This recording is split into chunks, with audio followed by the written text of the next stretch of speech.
Hi, everyone. Welcome to today's webinar. We're just going to wait a few seconds for the participants to log in, for everyone to join.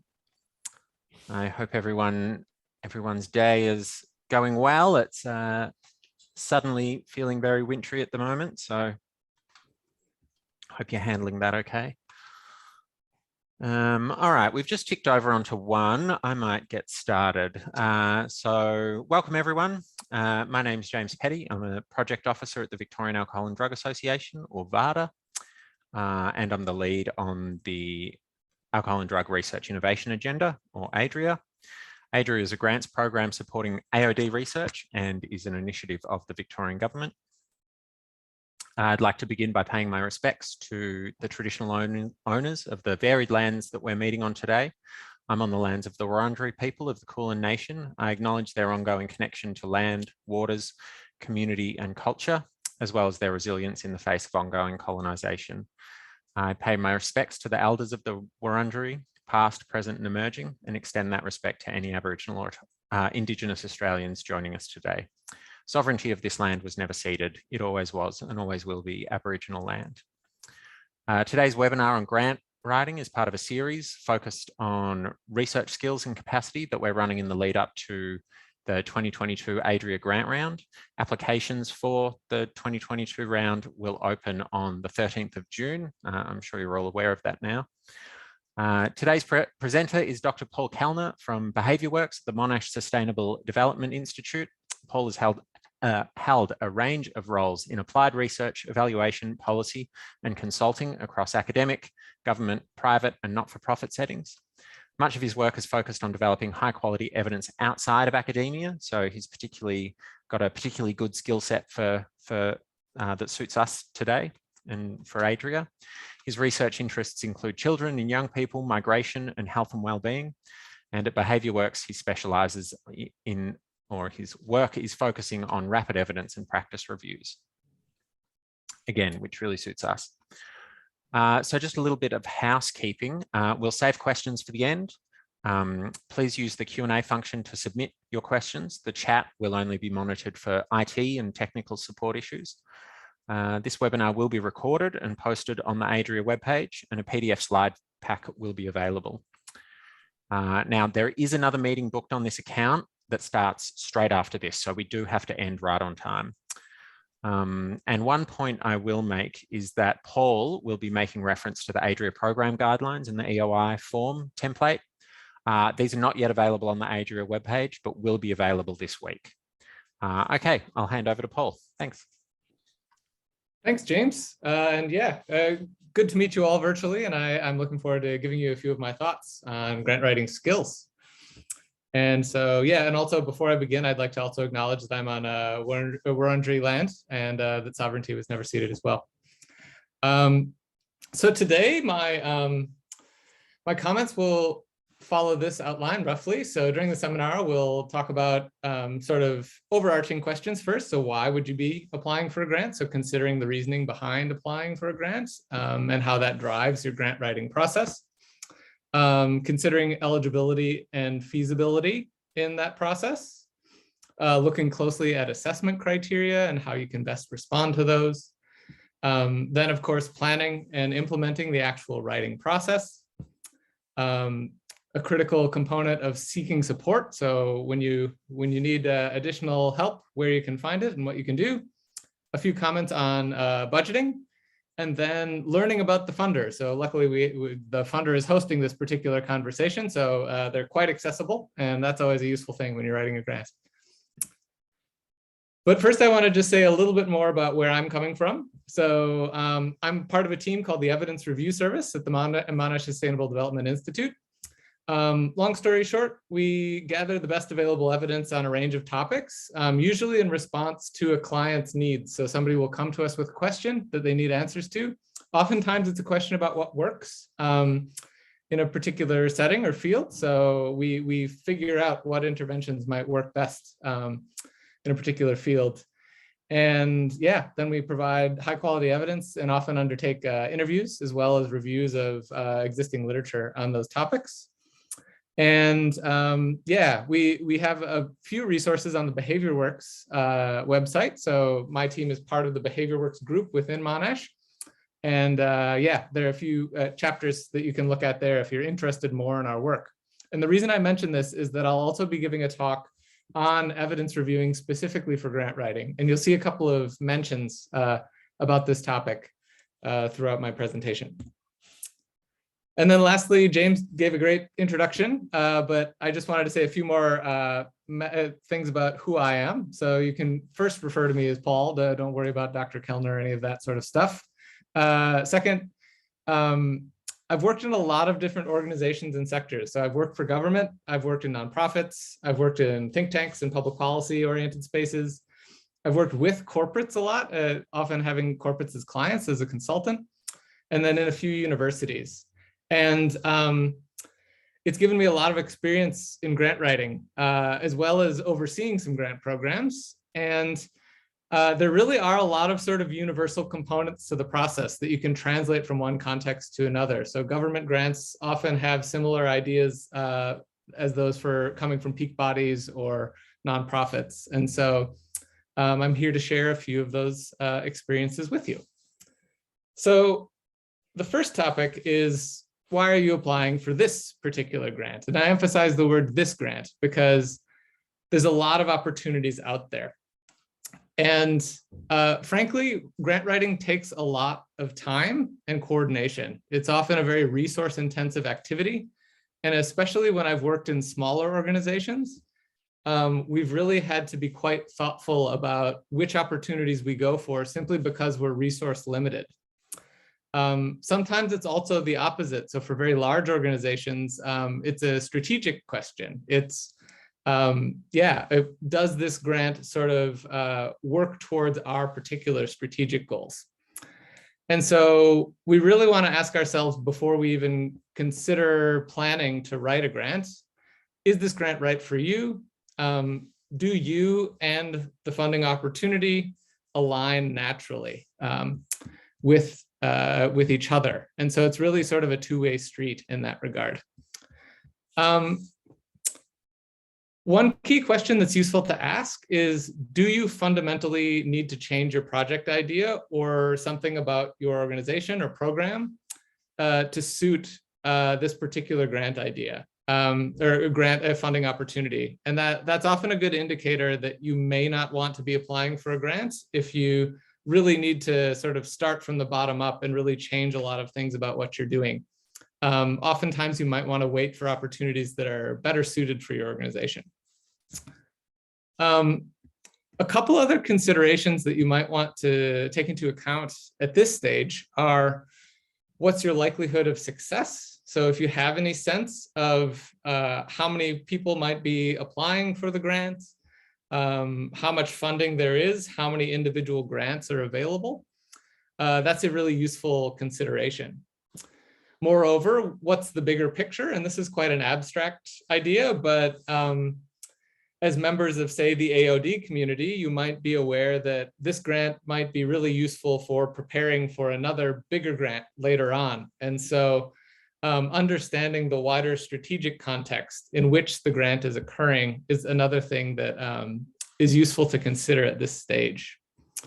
I'll mention this at a couple other junctures, but I really think it matters a great deal to the grant writing process, as well as just conceptualizing an interesting and useful research project or program or project that frankly is an intervention of some kind, which is, do you have the needed knowledge and skills for what you're planning to do? Or do you have them in your network? So you don't necessarily have to have the knowledge or skills, but you of course need to be able to understand how you might source them.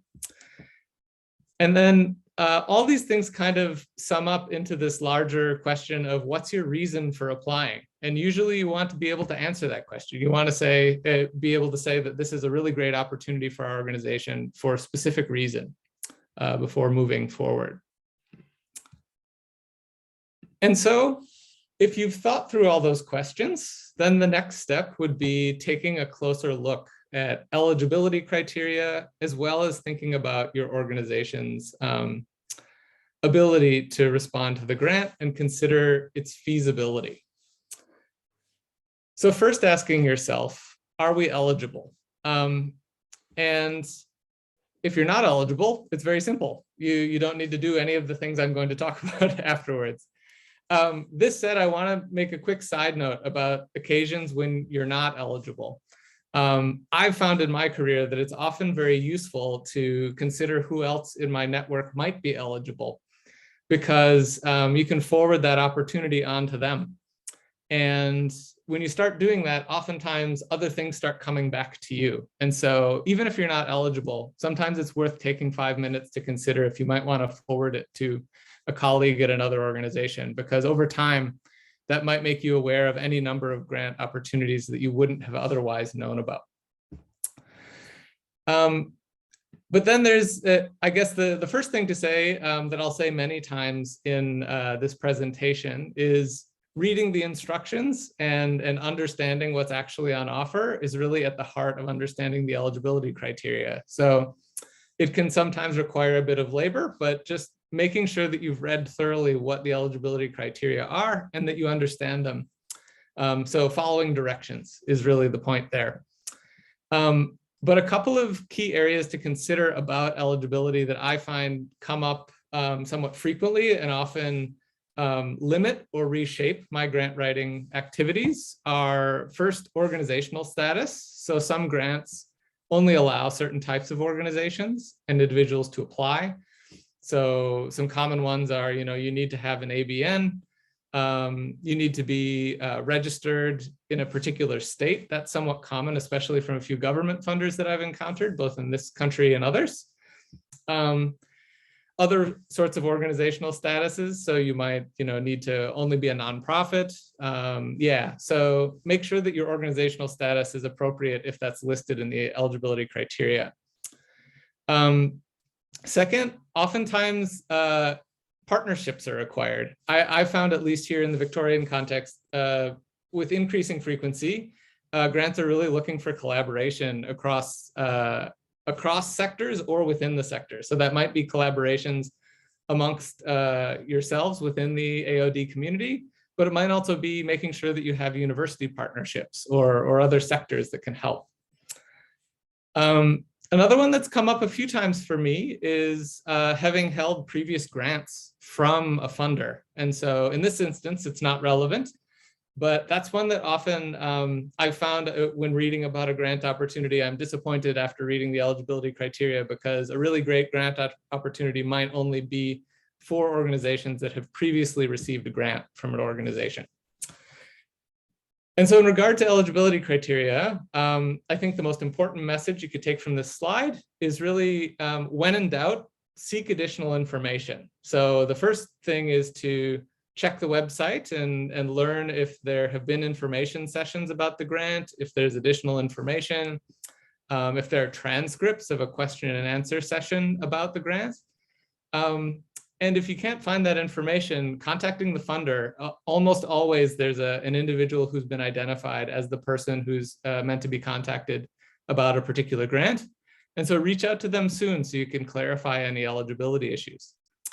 And occasionally you might even find that sometimes you or your organization might fit into a category that they hadn't really thought about in the eligibility criteria. And so they need to make a decision about it. So a few things to consider there.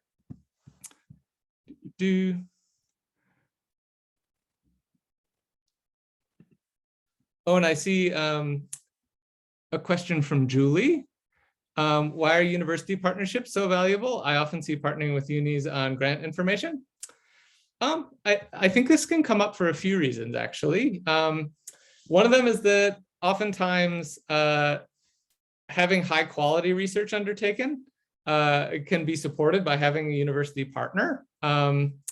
And so sometimes organizations want to see that partnership so that they can just know that there's a certain level of research quality, because as a person who's engaged in research for most of my professional life, whether that's inside an NGO or a government organization or at a university, some of the smaller organizations that I've worked with have definitely had limited capacity to undertake high quality research.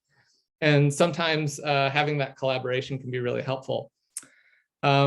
but also it can be driven by funding opportunities as well. So sometimes governments would like to make sure that more than one entity that they're funding are collaborating together. So those are just a few thoughts, but yeah, in this instance, yeah, I would leave it to James to discuss further any questions about encouraging or not encouraging university partnerships. And so moving to, is applying feasible? That's sort of the next piece of this consideration. Yeah, you sort of, before you want to write, you want to understand where you're going and how you'll get there. And these are really basic things, but really important to remember at the outset, because I find when I engage in grant writing, I'm often really excited about an idea. And sometimes it's really important to first check the basics. So when is the deadline and how much work might be required for writing this grant? And so checking the deadline is similar to the eligibility criteria. Many times I'll end up not applying for a grant simply because it's just too close of a deadline and not feasible. And in terms of how much work is required, that's a trickier business, but oftentimes you're able to take an educated guess based on a few useful pieces of information. So first, I find that looking at word or character limits for each section of a grant is really useful. So yeah, just really going through the application form and just seeing how many words are required. If it's not specified, that's one of those things that sometimes you want to reach out to a funder about, to ask about their expectations. And then another really time-intensive piece of the puzzle for me has been coordinating people. So whether it's coordinating the team that's writing it, working with external partners, or getting together certain types of documentation, which I'll mention a little later on as well. Understanding what those sorts of components are in the application process can really help you get a better sense of how long it'll take to apply. And then of course, yeah, considering your team members' availability or considering your own availability if you're the only person to be writing. And that's not only about the grant writing process itself, it's also about undertaking the work. So maybe you're able to get the grant out, but you know that there's a big deadline for another project coming up that will effectively prevent you from implementing whatever you propose. And so that's another thing to consider. I'll also just mention on the feasibility side that getting to know your own work style really helps. So understanding how much you can actually write in a day. So for me, I know that I can write, a certain number of really good words in a day, not that many, and I can write a bunch of words that need revision. So a lot more that need fixing up in a day, but I have kind of a guess of how much I can actually produce, and thinking about that can really help you understand your own feasibility. And lastly, I'll just mention that oftentimes, even with all these feasibility considerations, I've found there's usually a race to the line at the end of a grant writing process. So even when you've really thought about all these things and you've made a really great plan based on the things that I'll describe later in this presentation, there's usually still a pinch point at some point. So now if you think that you're eligible and you think that it's feasible for you to apply, we then want to move on to understanding assessment criteria. So a few things to say. First, yeah, I want to just mention that each grant is often different, but within given funders, oftentimes you find that the assessment criteria can be somewhat similar. So if you apply to that same government organization that provides grants, oftentimes assessment criteria can be similar over time. But in this instance, I just want to mention the guidelines that James said will be up in the near future. It's a pretty typical structure for many grants, which is an expression of interest and then a full application. And so first off, when you're thinking about assessment criteria, you want to understand what the sort of when and how they'll be implemented. And so for the expression of interest, I understand for this program, you first need to understand if you're eligible and then briefly describe the project. And so you'll be assessed against those bits of information, and of course, look to the guidelines for more specific descriptions of that. But more or less, what it means is that your ideas need to be in their early stages. So they don't need to be perfectly formed and on a very specific level, the same as your full application. But you need to be able to, say the basics about feasibility, your understanding of the issue, and have a little bit of a sense of your research question. Have a good idea of where you're going with the work. And then oftentimes, in a full application, that's when many of the criteria really come into the fold. So in this process, I understand that in the full application phase, your application will be assessed against ADRIA's research agenda. You'll specify more clearly what the anticipated benefits are, as well as really get into detail about your proposed research activity. And yeah, you'll be held against the criteria that are included in the guidelines. And I'll just highlight the criteria that I understand to be present, but of course they're subject to what James will share on the website in the future. But I think these are roughly indicative, and I think they're good to share as well, because these are quite similar to many research-related grants that I've seen. So first off, focus on research agenda. So demonstrating the alignment with ADRIA's research agenda. So that's more or less in the abstract sense, making sure that what you're applying with actually attends to what the purpose of the funding. Second, benefit to be derived. So whether it's a research project or it's a program of some kind, making sure that you understand clearly how this project is useful, who it's going to benefit, what's the value of what you're doing. Then research design, that also is really, so in a research project, it's really about describing a really high quality design. But in other projects, it might simply be having a very clear articulation of how the project will be implemented, and designing an intervention, say, that might be really effective. And then, of course, having a good project team that you can clearly say and credibly say that you'll be able to implement the work really effectively. And then lastly, there's an idea of innovation. So oftentimes, funders these days want to see that you're making progress in a field. So you might be developing a new idea, you might be asking a new question, you're refining understandings. And for a research project like this, oftentimes innovation means you're taking sort of the next natural step in the field of research. So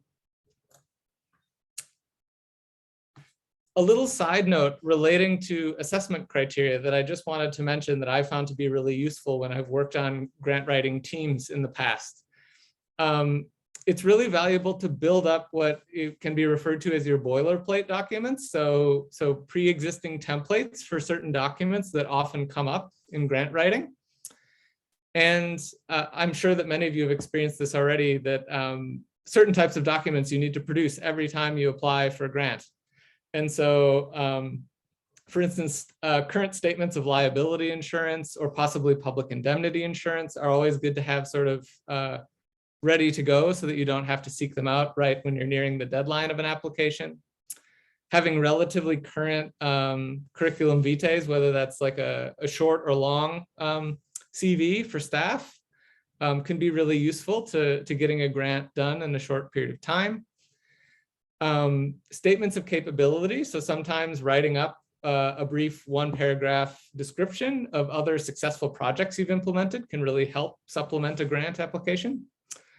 And then also descriptions of your organization or specific programs. So if you have a website, you can often just use the information that you already put up on your website or in other program materials. But having those things, A, be rather current, and B, in a folder that's ready for grant writing, so that people know where to find it and which one is the source of truth, if you will, can really help your process as well. So moving to the actual process of planning and implementing the writing process.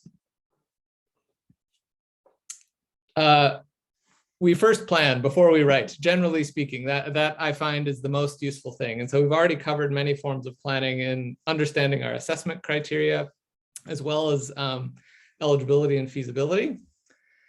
But some considerations here. First, you want to really develop your idea. You want to, have some ideas fully baked. You want to mix some things together and put them in the oven and actually, have something that really makes sense and is cohesive. And so the first thing to say is if you have a pre-existing idea, that's great. And so think about how this opportunity matches that.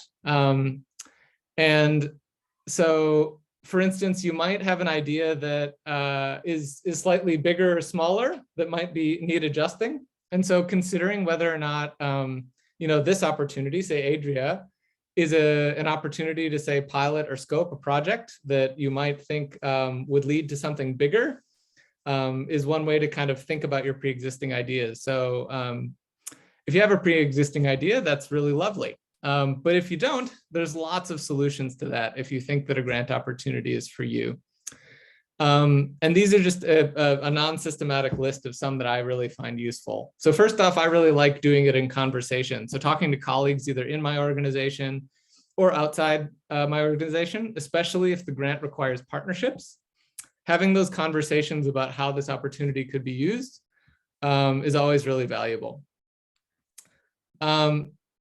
Also, taking a look at previous proposals from your organization. So sometimes if you're short on ideas, but your organization has applied for other grants that you might not be aware of, somebody might have already articulated an idea that's actually quite useful and maybe didn't get funded. And so taking a look for those sorts of resources is really valuable as well. The next one is doing some reading or just thinking about, using some evidence review skills. And so I mentioned that because I'll be doing a presentation, I believe on the 25th of May, about evidence review for your grant writing process. But sometimes reading the literature in an area. So looking for reports or academic papers if you have access to them, or even news articles and other sources of information can really help sort of knock loose a few good ideas.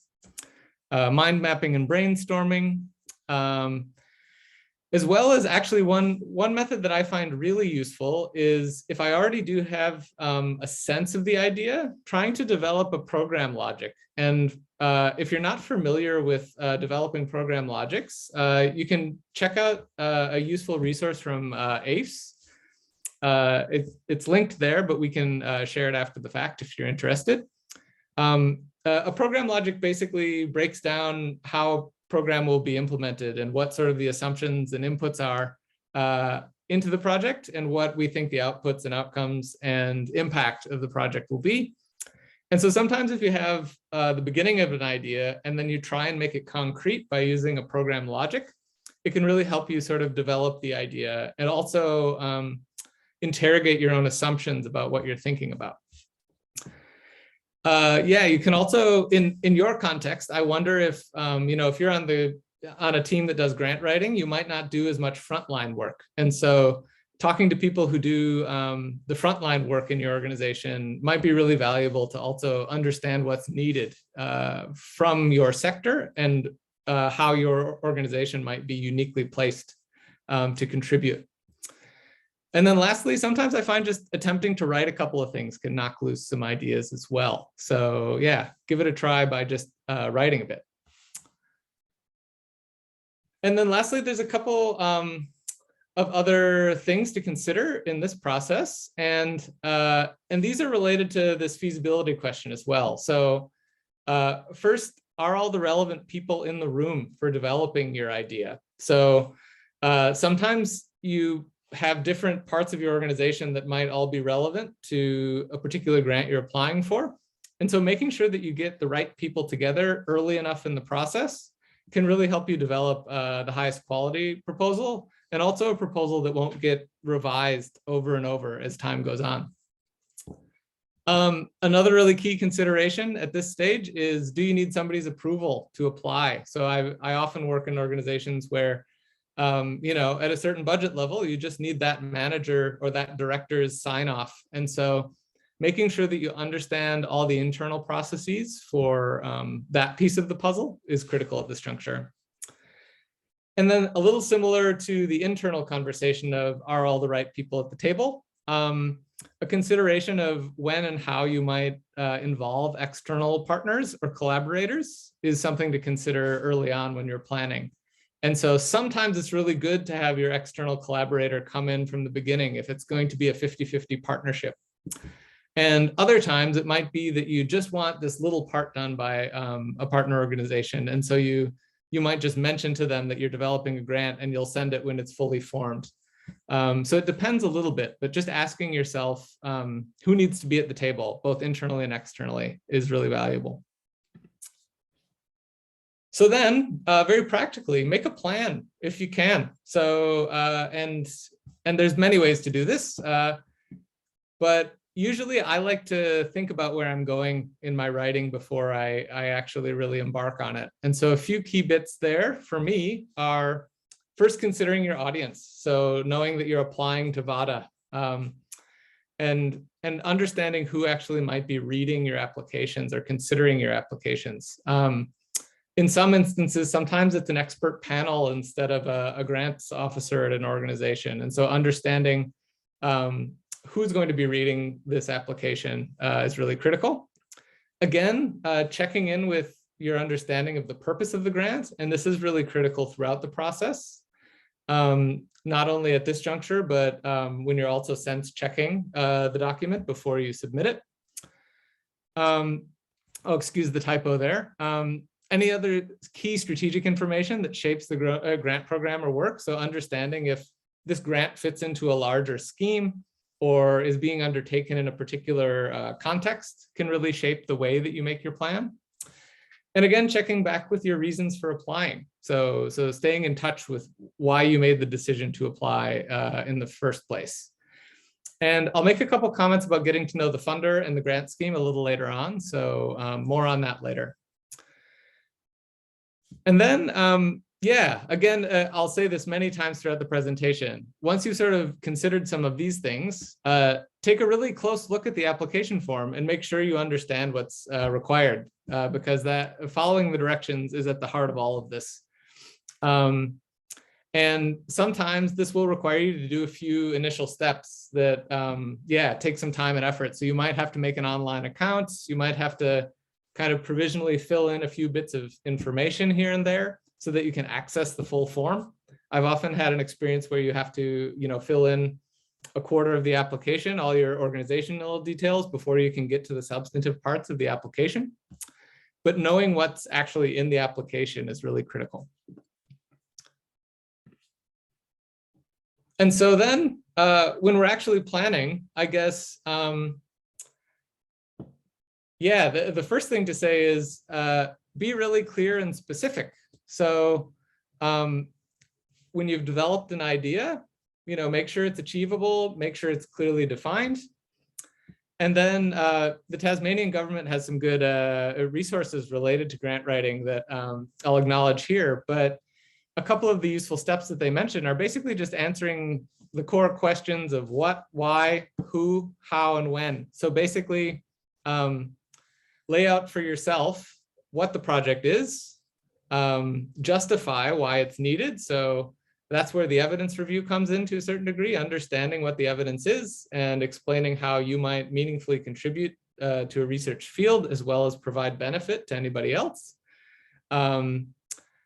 Identify who's going to be involved, whether that's actually who's going to implement the work or the study population.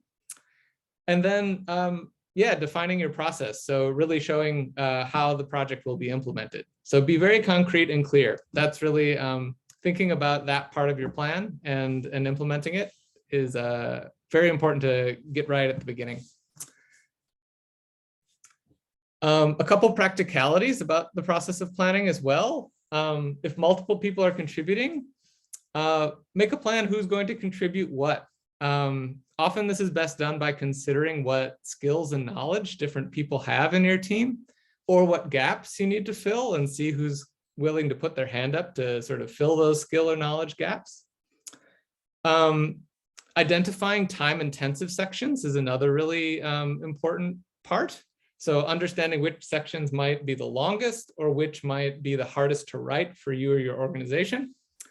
But then also if there's any information about which sections have the most importance in the assessment criteria. That's another way that you want to consider that. So you might find that there's a section that's really time intensive, but also really isn't that important. And so you might make a decision about how you write the grant based on both time intensiveness, but also how important it is for the assessment criteria.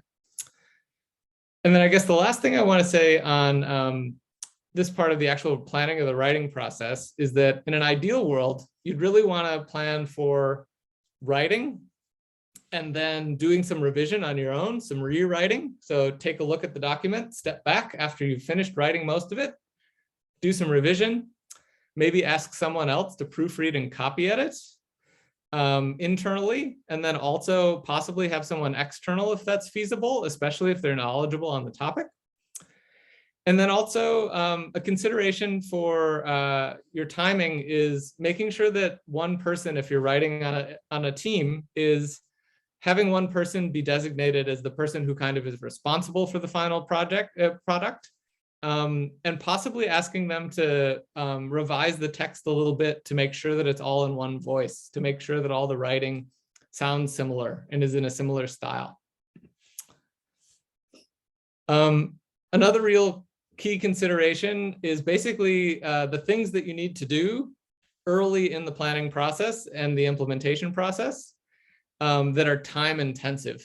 And these things for me generally have been in two categories. So one is letters of support or other documentation from collaborators. So we brought up universities earlier. Some universities have really slow internal processes. And so you might have a colleague who you collaborate with all the time, who is really responsive and says, oh yeah, we'd love to participate in that project. But you might need an official letter signed by somebody in the university. And sometimes those things can take a great deal of time. And so understanding how long those things take and then starting those things as early as possible is critical. As I mentioned before, other supporting documentation is also really important to start compiling as soon as possible, because you wouldn't want to put all your work into writing a really beautiful grant application, but then not be able to really submit it because you didn't have one or two pieces of supporting documentation that you could have gotten if you had started early enough. And I think the general rule on this topic is really anything that you don't have control over producing yourself, it's usually get started on them ASAP. Just start as soon as humanly possible. So next I want to move to the actual process of writing a little bit. And so the first things to say are really basic. Use clear and direct language and use active voice when you can. Oftentimes it's best to avoid jargon, not only because it's just good writing practice, but also because even very expert people who are important in their fields, yeah, it's a mark of quality that they can articulate their ideas in a way that doesn't require jargon. Of course, you might need to use jargon if that's the only way to say what you're trying to say, but try and be clear and direct if you can. A great way to understand whether or not you've done this is just testing whether or not some of your writing is clear. I guess the classical one that I used to hear about when I was younger was, test it on your grandmother, assuming that your grandmother isn't an expert on the topic that you're writing about. But basically trying to understand whether or not somebody from outside your field or your organization can understand what you're putting forward. And for ADRIA, this might mean both the idea about the research that you're going to undertake, but why you might do it and how you might implement it. So another thing is just getting the basics right. Again, so following directions, in particular word limits. I don't know the average of funders, whether or not they, will deny you a grant because you went 3 words over, but it's really important to just follow directions wherever possible. Also avoid spelling and grammar mistakes or typos. So do as I say, not as I do. Case in point, the previous slide. So that proofreading step can be really useful in making sure that you present a really professional product.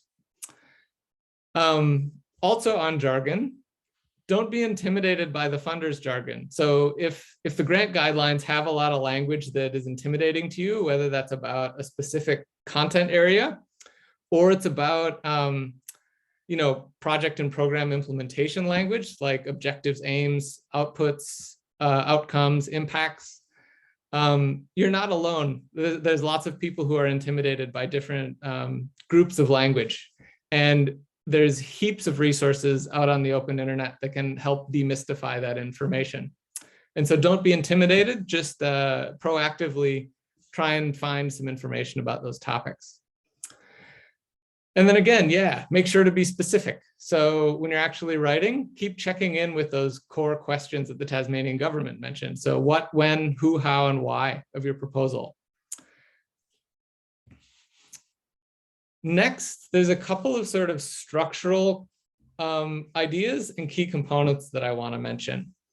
So the first one is maybe classical essay writing that you might have had in your previous studies, but use sort of a funneling approach. So when you're writing the background for your grant proposal, or when you're justifying the reason for what you're proposing, it's great to kind of develop your ideas first broadly and then specific. So maybe say something about the broad context and then get a little more specific from there, and then a little more specific from there, so that the reader can really see the logical process that you used to come to the conclusion that you want to propose what you're proposing. And related to that is just making sure that everything links up. So make sure that you don't make too many big leaps in that process of building towards that specific proposal that you're putting forward. Because it's the ADRIA grant, you really want to focus on making sure that your research design and methodology is of high quality. And so a few tips on this. First, a lot of research is really, the assumption is you want to be making sort of a natural incremental step in learning from what's already known in the field. And so sometimes that's, a new bit of learning, but sometimes that's also using an approach that might have been used somewhere else and testing whether or not it's relevant to your context. So you might have seen a bit of research that was done in the United States, and you want to understand if that research, if you replicate some parts of that study, it provides a unique insight into the Victorian context, for instance. But maybe most importantly, if you feel uncomfortable about writing a really high quality methodology, if you're not confident in that skill, seek help, reach out to people. You surely know people who can at least provide advice or feedback on your methodology. And there's definitely lots of academics who are interested in your field of work. And so I'm sure there's many people who would happily discuss your ideas with you. So don't be shy to reach out. I find that a cold email here or there, actually, people are usually pretty responsive and friendly. Another key consideration, especially for this grant opportunity, is making sure that you're clear about the benefits that your proposed idea might confer. And something that you want to consider in relation to research is that you really do need to be realistic. And sometimes the honest thing about a research project is that the individuals who are participating in your research might not directly benefit that much. So you'll compensate them for their time, and you might tell them about the outcome of the research. But other than that, one of the benefits might simply be that the learning from that project, research project, informs something in the future. So the individuals involved are compensated, and they might receive a small benefit, but the bigger benefits might be later on, once you've learned what you need to learn, and it can, say, inform a new intervention or inform a bigger research project, that sort of thing. And it's really important to consider that seriously when you're in the writing stage, because if you're undertaking a research project, you'll need to undertake an ethics approval most of the time, anytime you're involving human subjects. And so having that well articulated early on can help with the ethics application as well. A couple other approaches that I find to be useful in the grant writing process, and these are a little more nuanced. So those first 2 pages are really some of the basics at the core of the process, and these are just more things to consider. first, telling a story or providing illustrative cases can often really be quite compelling in a grant application. So, if you find some statistics in the literature that you've reviewed, but then you also can, provide a case study of some other kind that really puts a human face on a wider trend in society, that can often be really compelling and really create an emotional bond with some of what you're proposing. Where possible, if you get to know what's important to the funder, using their language. So if they have particular words in their vision and mission, make sure to use those words if you think of it, because it helps you think about the priorities and principles that are important to the funder, but it also helps them understand how your work aligns with what they're trying to do. Another consideration is if you understand your field pretty well, consider how you might differentiate yourself from other applicants. So how your organization provides a unique value for what you're proposing. Related to the evidence review talk that I'll do a little later, show that you know the evidence. So do a bit of evidence review, whether that's on the open internet or whether that's using other databases, and really show that you know what you're talking about. And for a research project like this, it's about understanding the evidence, but then also saying how you'll contribute in some way, whether that's the next natural step or whether that's adapting something from another context. Then these things can all add up to really showing the funder that you're credible. So making sure that your writing clearly sort of establishes for them your credibility. And you can do that with other components as well. So through the CVs, so with the backgrounds of the people who are working on the project, or descriptions of the history of your organization. But make sure that you really take a little time to show your credibility. And then lastly, a consideration that actually I think is quite important is thinking about design. And that doesn't necessarily mean getting a full-time graphic designer to make a really beautiful document for you. You might actually not even be allowed to do that because you need to apply using an application form. But thinking about how your writing actually looks on the page and using things like bullet points or numbered lists. So making it really easy for the reader, especially if they're reading a bunch of applications, to get the general idea of what you're proposing very quickly and clearly. But also make sure that those design elements really feed the argument that you're trying to make. So just thinking a little bit about design, if you can, is really useful.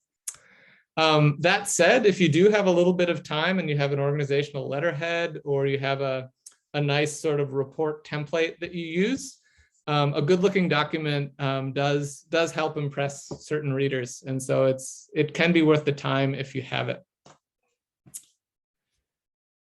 And then lastly, a few final tips in the actual process of writing. So we already talked about appointing somebody who's responsible for the final product. That person can also be responsible for project management.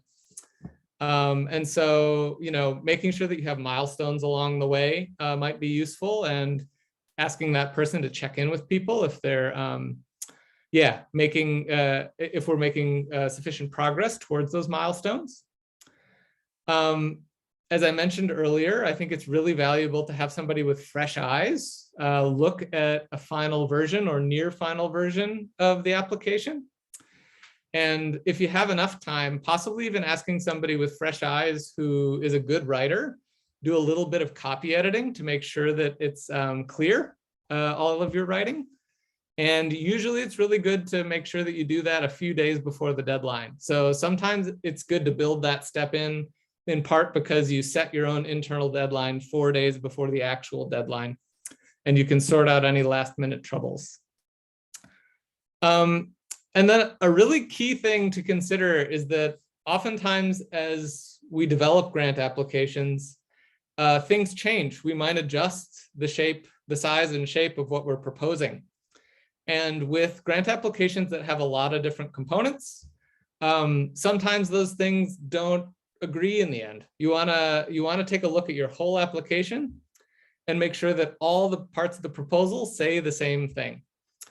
And oftentimes this is the case with things like time plans or budgets, so you might change a couple of pieces of the narrative about what you're planning to do, but you forget to adjust what those things are called in the budget. So make sure that all the pieces agree. So moving now away from the actual writing process a bit, and some final considerations about other pieces of the grant writing puzzle. So first, seeking support, guidance, and collaborators. So I generally believe quite strongly that collaboration very frequently makes an application better, often leads to higher quality work being done, and is just a really good thing to do, especially in sectors that implement programs. So having collaborators, having stronger relationships, whether it's within a sector or between your sector and another one, can really be very supportive of lots of external things outside of a specific project. And I note that in the previous year's guidelines, I think there were a couple of things that relate directly to that. So applications for collaborative projects were strongly encouraged last time around and would be considered favorably. And as I mentioned earlier, documentation of those collaborations is really important. So you need to substantiate those things. And I guess outside of collaboration, there's also these questions of how do you gain support during different steps in the process of grant writing. So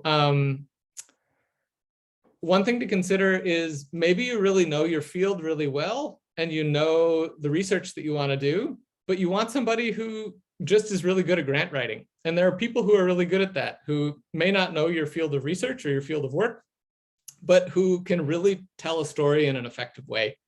And so think about those people, or think about people who are really good at research. Let's say you're really good at writing, but you need some more support in research. So think about your networks and use them in the process. Other forms of support that are really useful in the process are just looking for frequently asked questions, especially for government grants and sort of larger entities that are a little harder to access. Looking for frequently asked questions is really useful. As I mentioned earlier, contacting the funder. And then oftentimes large grant schemes will have sessions like this one, whether it's about skills or whether it's just an opportunity to ask questions directly to the funder. And usually those opportunities, first off, happen at a certain time, but second off, very frequently these days, they'll be recorded in some way.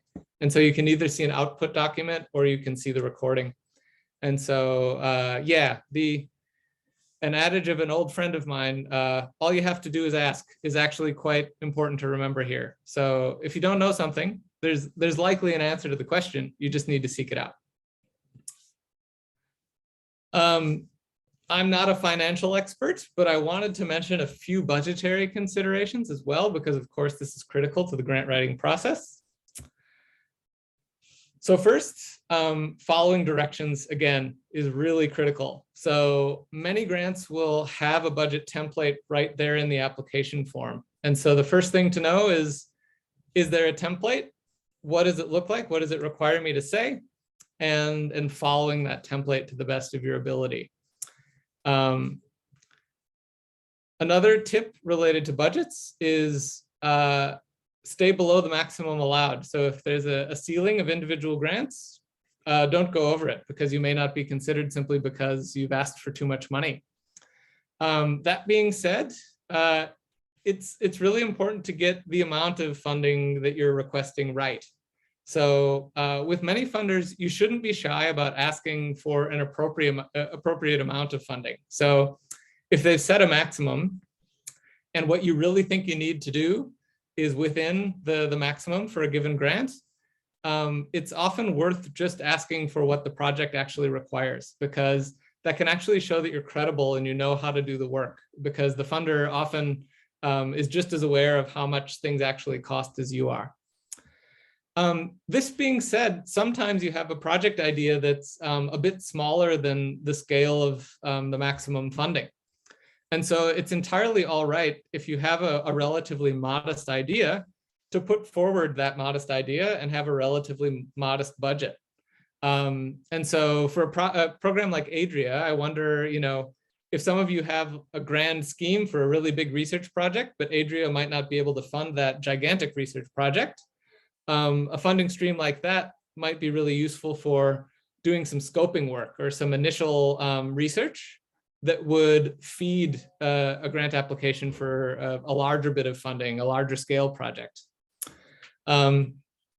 Yeah, so as I said, be realistic about costs.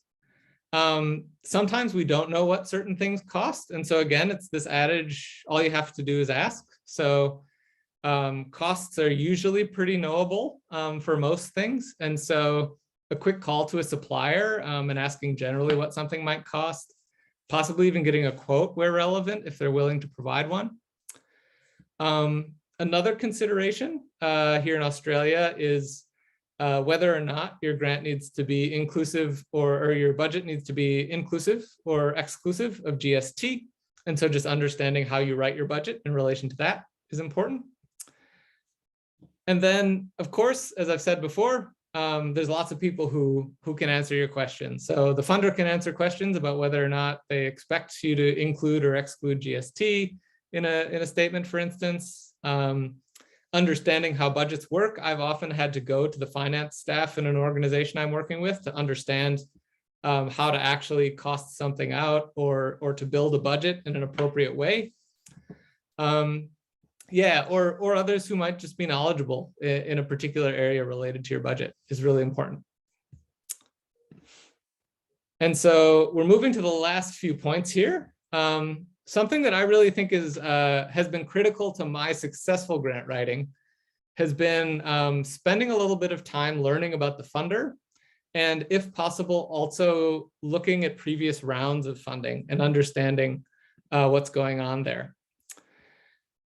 And this is all pretty basic stuff, but really useful for writing a grant that is well tailored to your audience and really sort of shows clearly your alignment, if at all possible. So get to know your audience. And the way that you do that is oftentimes just having a look at their website. So reading the organization's history. So the funder's history, their vision and mission, their social purpose. If they're a peak body in a particular state, then you understand how they function in a wider sector. But sometimes it's a large philanthropic organization. And so they might be run by a particular individual who really cares about a few specific topics that you can make sure that you understand and focus on. And so demonstrating your alignment with the vision and mission of an organization or a funder is really critical. Looking at previous rounds of funding, and sometimes, very rarely, but occasionally, certain funders will even share information on the winning proposals. So you might find out which organizations or what projects were funded. Looking at that information can be really valuable if you have enough time to do it, because especially over time, if a grant program has been around for a few years, you might be able to see not only the types of things that are successful, but also the wider trend in what's important to the funder and where they might be going in the future. And so having a look to see if that information is available is really useful. And so some practical tips here. Like I said, just show where possible that your organization and your idea aligns with the funder and their values and purpose and the purpose of the funding. Sometimes it's really useful to showcase previous connections with an organization. So for instance, if you have a collaborator that had a successful grant with that organization or with that funder, it's good to just mention that person had a successful grant with them previously. And then, the last thing is really nuanced there. So I put align how you write a proposal with some of the successful grants. So if you have a sense of how the previous grants were written, you can take a look and possibly even tailor the way that you've written things to suit your audience very clearly. And so those are my comments. I really appreciate you kind of listening to just my remarks about undertaking high quality grant writing. And so I'd love for you to leave with these following messages. If you leave with nothing else, first, it's really important to consider why you're applying for this grant. So have a reason and get specific about that reason. Second, make a feasible plan. Third, follow directions, probably the most important thing you can take away, those 2 words. Fourth, get support. So at all steps of the process, whether that's developing a methodology, whether that's proofreading, and even after you've won a grant, whether that's implementing the work, reaching out is really critical. And lastly, just showing a couple of things about yourself and your project. So showing that your idea is feasible, innovative, and evidence-informed in this instance, showing that you and your organization and your collaborators are credible, and then really demonstrating that there's a benefit to what you're doing. So yeah, thank you for your time. And I'd love to take any questions from the group if there are any. Thanks, Paul. That was really great. Very thorough and informative, and has made me reflect on a whole bunch of things about this side of the grants process, as well as, yeah, reminded me of applying for grants in the past. Budgets, I hate budgets. My brain wasn't made for them, but I'm very, very happy for any questions that anyone has.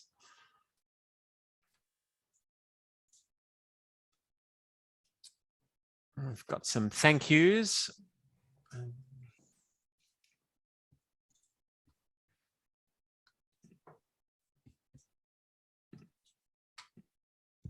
I was expecting more questions. Well,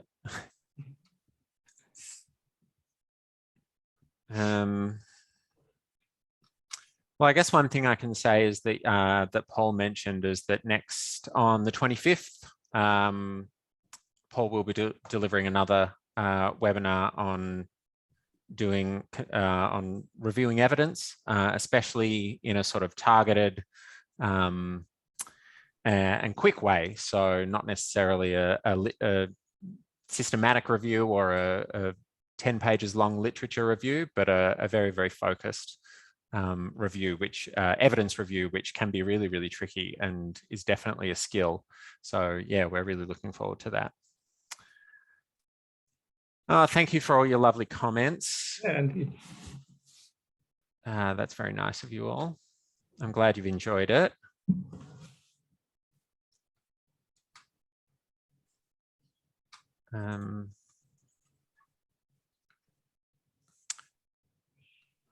What was...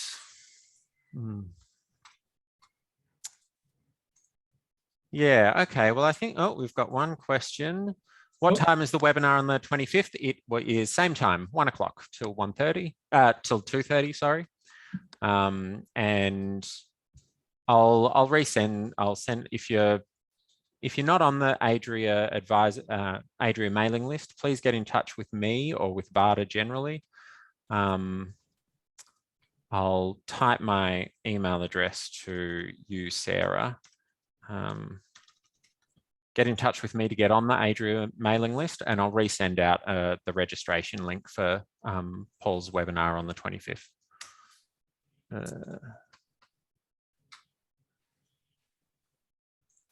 Yeah, and one small note on the evidence review matter. I'll definitely focus on reviewing evidence without access to academic databases or a university library, because I found that that has been the most challenging part of trying to get understanding evidence when I don't have access to a uni library. So it'll be focused on doing that. Yeah, great. Yes, Tamika, the slides and yep, the slide pack will be emailed out, and the recording will go up on the ADRIA webpage. And thanks, Julia's just posted the link, the registration link.